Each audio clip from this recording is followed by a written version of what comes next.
5 money mistakes that keeps you poor. Hello everyone, आप सब लोगों का हमारे पॉजिटिव लाइफ में स्वागत है।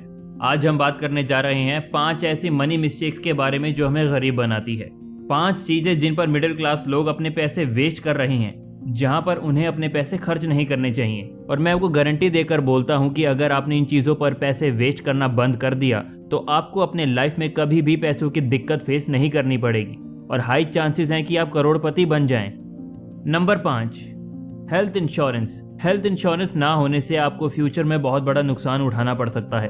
अगर आप में से किसी को भी हार्ट अटैक आ जाए, जो किसी को भी आ सकता है, उस केस में आपके 5 से 10 लाख लग जाएंगे। अगर आपके पास पैसे नहीं हैं तो आपको कर्ज लेना पड़ेगा। वहीं अगर आपके पास सेविंग है तो आपकी सेविंग बर्बाद हो जाएगी। इस सिचुएशन में आपके पास अगर हेल्थ इंश्योरेंस होता है तो आपको कवरेज मिल सकता है और आपके इतने पैसे नहीं लगते। इंडिया के 65% लोगों के पास किसी भी प्रकार का हेल्थ इंश्योरेंस नहीं है। सो अगर इन लोगों को कोई भी बीमारी हो जाए तो ये लोग इलाज कराना अफोर्ड नहीं कर पाएंगे। इससे उनकी बीमारी और बढ़ जाएगी, जिसका उनका काम पर जाना भी बंद हो जाएगा, जो मुश्किलें और बढ़ा देगा। सो गाइस, हेल्थ इंश्योरेंस आपके पास जरूर होना चाहिए, नहीं तो आपका बहुत पैसा खर्च हो सकता है हॉस्पिटल में। नंबर 4 पर है EMI ट्रैप। आप लोग स्मार्टफोन, टीवी, फ्रिज और भी बहुत सारी चीजें EMI पर खरीदते हैं। ज्यादातर लोग EMI चुनते हैं, लेकिन ये आपकी बहुत बड़ी मिस्टेक है। और मैं ऐसे ही ये मिस्टेक नहीं बोल रहा हूँ, मेरे पास फैक्ट है इस बात को साबित करने के लिए। सपोज कीजिए 2 दोस्त रमेश और सुरेश, दोनों ने 40,000 का स्मार्टफोन खरीदा। रमेश ने 40,000 का कैश देकर खरीदा, जबकि सुरेश ने EMI पर खरीदा। रमेश ने तो पूरा पेमेंट कर दिया था, अब उसे EMI की कोई चिंता नहीं है। वहीं सुरेश ने 2496 का डाउन पेमेंट कर दिया और उसके हाथ में फोन आ गया। सुरेश ने EMI को चुना, उसने 24 मंथ तक यही किया।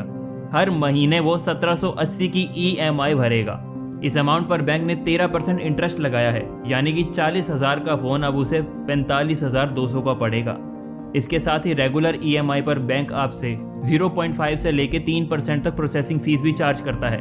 और अब ये भी याद रखिएगा कि जो आप धीमे चीजें पे कर रहे हैं, समय के साथ उसकी वैल्यू भी घटती रहेगी। सो एक ऐसा लॉस है जो दिखाई नहीं देता। इसके साथ ही EMI भरना कितना मुश्किल है वो भी अगर आपने EMI भरी हो तो आपको पता होगा।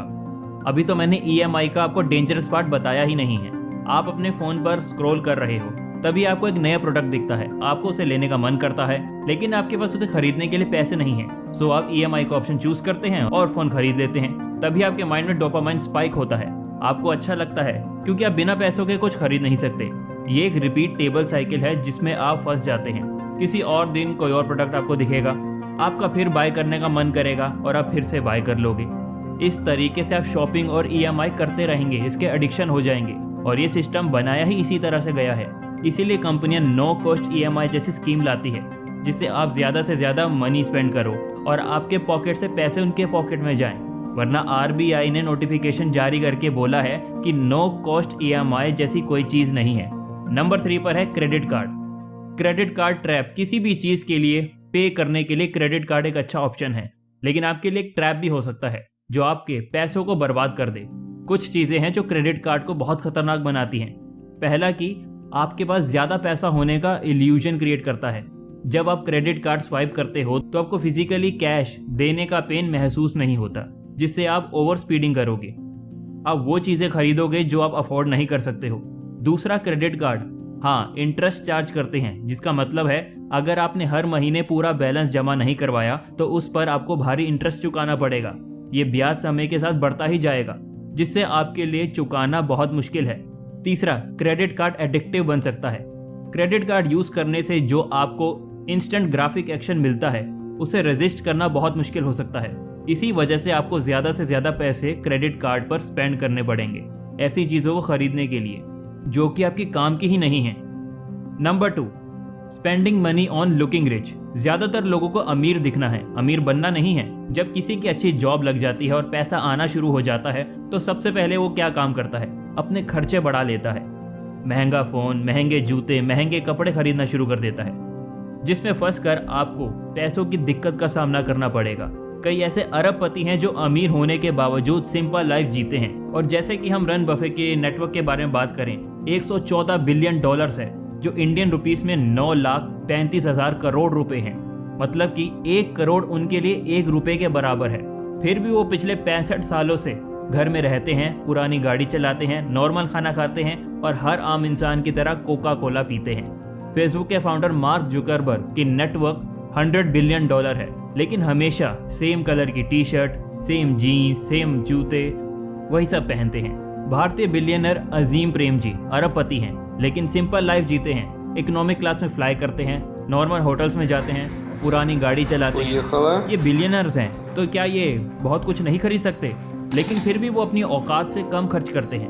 कई बार हम न्यूज़ में देखते हैं कि बड़े बड़े सेलिब्रिटीज जो इतने अमीर थे, इतना पैसा था उनके पास, अचानक से न्यूज़ आती है कि वो सेलिब्रिटीज दिवालिया हो चुके हैं, उन पर करोड़ों का कर्जा है। अमीर दिखने और अमीर होने में फ़र्क होता है। ये आपको रियल लाइफ स्टोरी में बताता हूँ। अमेरिका में रहने वाले रोनाल्ड एक सफाई कर्मचारी थे। वो फटे पुराने कपड़े पहनते थे और पैसों को बहुत कंजूसी से खर्च करते थे। लेकिन जब उनकी डेथ होती है तो अखबार में खबर छपती है कि उनके पास $8 मिलियन थे, जो आज इन्हीं रुपीस में 65 करोड़ रुपए बन गए हैं। एक सफाई कर्मचारी के पास इतना सारा पैसा कहाँ से आया? क्योंकि वो पैसों को बचाते थे और उन पैसों को स्टॉक में, क्रिकेट में इन्वेस्ट किया करते थे।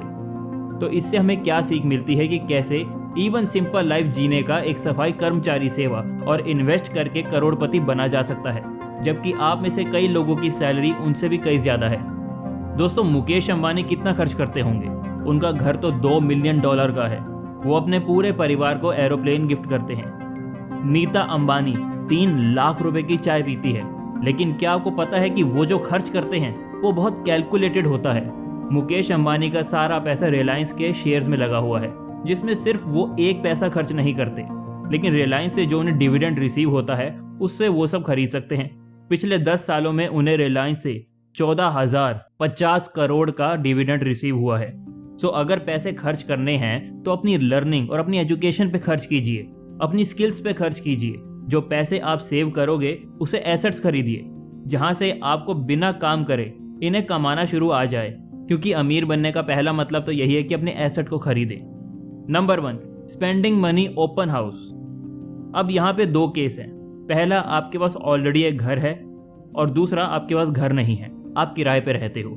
गाइस, कई लोगों के पास ऑलरेडी घर है, लेकिन वो क्या करते हैं, जो भी कमाई हो रही है वो घर में स्पेंड करने लग जाते हैं। घर को और बड़ा बनाने में और घर को बार बार तुड़वा कर नया बनाना शुरू कर देते हैं। लेकिन ये पैसे स्पेंड करने का बहुत ही खराब तरीका है। इसकी जगह आप इन्हीं पैसों को कहीं पे इन्वेस्ट कर देंगे तो वहां से आपको अच्छा खासा रिटर्न मिलेगा। उस रिटर्न से आप अपने घर को जितना बड़ा या अच्छा बनाना चाहते हो आप बना लीजिए। लेकिन घर में अगर आपने वो पैसे स्पेंड कर दिए तो वहां से आपको कोई भी रिटर्न नहीं मिलने वाला। इसके अलावा जो दूसरा केस है, जिसमें आपके पास घर नहीं है, आप किराए पे रहते हो और आप घर खरीदना चाहते हो, तो उस केस में आपका घर खरीदना एक गलत डिसीजन होगा। सबसे पहले आपको ये करना चाहिए कि आपको पैसे सेव करने चाहिए और उसे कहीं अच्छी जगह पर इन्वेस्ट करना चाहिए। 10 से 15 साल तक इन्वेस्ट करने के बाद वहां से आपको कांस्टेंट रिटर्न मिलना शुरू हो जाएगा।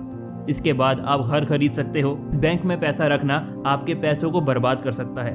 बैंक में पैसा रखने से कई ज्यादा बेहतर है एसेट खरीदना, जहां से आपको बिना काम करे इनकम आना शुरू हो जाए, जो इस वीडियो में मैंने आपको बताया। अगर आपको ये वीडियो उपयोगी लगा तो इसे लाइक करें और इसे अपने दोस्तों के साथ शेयर करें, ताकि हम इसे बनाना जारी रख सकें। अधिक वीडियो के लिए इस पॉजिटिव लाइफ चैनल को सब्सक्राइब करें और नोटिफिकेशन पर क्लिक करना ना भूलें। साथ ही हमारे अन्य वीडियो को भी देखना सुनिश्चित करें। देखने के लिए धन्यवाद।